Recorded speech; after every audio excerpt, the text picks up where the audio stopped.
Hello and welcome to Lamplighter. Today is April 6th. Today in our daily Bible reading, we continue to read about the transition of power that's going on in the nation of Israel, the transition from King Saul, who reigned for some 40 years over Israel, to the kingship of King David now.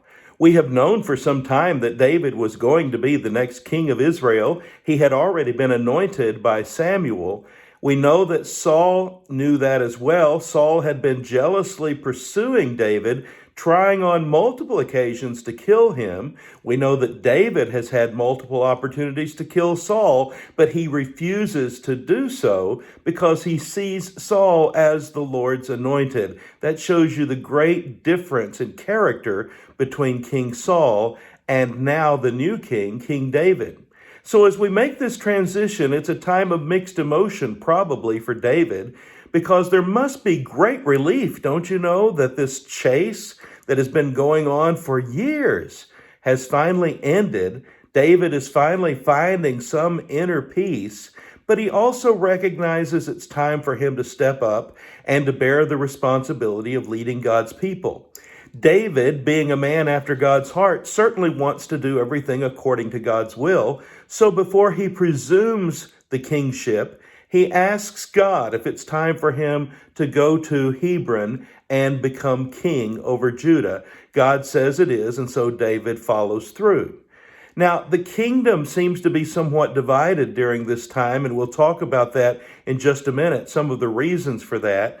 But first, we're told that one of the first acts that David does as king is that he recognizes and honors and shows kindness to Jabesh, because the men of Jabesh were the ones who carefully took care of Saul and his sons who had been killed in battle, giving them a proper burial.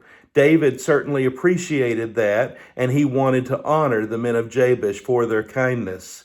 But the kingdom, as I mentioned a moment ago, does seem to be somewhat divided between the house of Saul, who is now being ruled by one of his sons, Ishbosheth, and the house of Judah, or commonly known now as the house of David in the south, centered in Hebron. This civil war then erupts, and these two groups of people are warring against one another within the nation of Israel. Now, you may remember that David's commander of his army is named Joab. Joab has a brother by the name of Asahel. Asahel is pursuing the commander of Saul's army, Abner, in this battle. Abner keeps warning Asahel to stop pursuing him. Asahel continues to pursue him, and finally, Abner turns around and kills Asahel, Joab's brother. Now, if you remember the way the law works, if there's a person who's committed murder, then the next of kin has the right to get an eye for an eye, so to speak, or a tooth for a tooth. And so Joab is angry and wanting to take vengeance on Abner. That's going to come back to play a little bit later in the story. Now, there's this war that's going on between the house of Saul and the house of David, and it lasts actually a very long time. But the text tells us that while it's lasting, David is growing stronger and stronger, while the house of Saul is growing weaker and weaker. Ishbosheth is the king over the house of Saul, the one who's at least reigning as king, and he still has Abner as his right-hand man, his commander of his army, but Ishbosheth makes a critical mistake. He angers Abner. He accuses Abner of sleeping with one of his father's concubines. Abner did not do that, and he is highly insulted that Ishbosheth would make such a claim, and when he does, Abner is so insulted that he decides he's finished with Ishbosheth. He's going to go over to the side of David.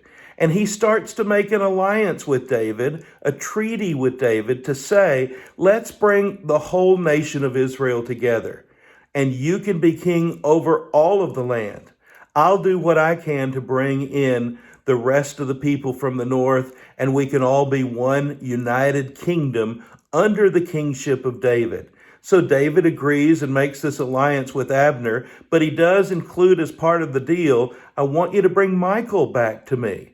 Remember, David had been married to Saul's daughter Michal, but Saul took her away and gave her to another man. So Abner keeps his part of the deal. He talks to the people and starts to work an alliance where all of the people are coming back together under the leadership of David. Michal is returned to David as well. Abner arranges for this union. Abner and David are meeting, working out the details, and they're agreeing to do whatever they can to reunite all of Israel. Joab is out fighting a battle, and when he returns and finds out Abner, his arch enemy, the one who killed his brother, has been in cahoots with David, it angers Joab. He sees Abner as an enemy, and he wants to kill Abner. So when he first gets the opportunity, and Abner is not within the safety of the city of Hebron, but in the city gate, Joab kills him. Joab plunges him through with a knife. David is angry and sad at the same time. He and all the people are weeping, and when the people see how David has responded, they are very pleased. They're pleased with everything that David does, and this helps really bring the people together.